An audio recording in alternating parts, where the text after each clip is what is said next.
এখনকার বিশেষ বিশেষ খবর। আজ সকাল 7টা নাগাদ মাঝ আকাশে একটি বিমানের সঙ্গে একটি মশার মুখোমুখি ধাক্কা লাগে। বিমানটিতে আগুন জ্বলে যায়, তবে মশাটির কোনো ক্ষয়ক্ষতি হয়নি বলে খবর পাওয়া গেছে। টকশেরপুর বৈজ্ঞানিক পরীক্ষায় মানুষের টাকের উপরে ধান চাষ করা হচ্ছে। কৃষক জানিয়েছে পরিমাণ কমে যাওয়ায় এই অনুভাব চালু করা হয়েছে বলে কৃষি মন্ত্রী ঢেঁড়স দাসে খবর জানিয়েছেন। বিখ্যাত বক্সার মিস্টার শক্তিমান পৃথিবীকে ঘুষি মেরে বঙ্গোসাগরে ফেলে দেবেন বলে হুমকি দিয়েছে। এই খবর জানাসূত্রে পৃথিবী ঠকঠক করে কাঁপছে, তাই পৃথিবীর প্রধানমন্ত্রী মিস্টার পাঁচরাজ সিং পৃথিবীকে পাঁজা বেঁধে ধরে দিয়েছে।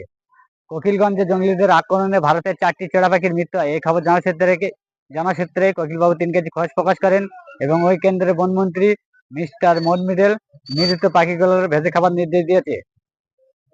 ধর্মতলায় এক চায়ের দোকানে এক ভদ্রলোক চা খেতে গিয়ে চায়ের কাপের মধ্যে পড়ে তার মৃত্যু হয়। মৃত্যুকালে তার বয়স ছিল 56 বছর। তার মৃতদেহ তোলার জন্য 70 জন ডুবুরি আসে এবং ওই চায়ের কাপের মধ্যে নাবে। এখনো পর্যন্ত তার মৃতদেহ উদ্ধার করতে পারেনি বলে জানা গেছে। দাসপাড়া রেমনি কলা গাছে গলায় দড়ি দিতে গিয়ে কলা গাছের বেগলা ছিঁড়ে পড়ে গিয়ে তার মাজার হাড় ভেঙে যায়। তাকে আপাতত বসিরহাট মহকুমার হাসপাতালে ভর্তি করা হয়েছে। বসিরহাটের বড় ডাক্তার ফালতুকর জানিয়েছে, একে ইসামতির চড়ে পুঁতে ফেলা হোক।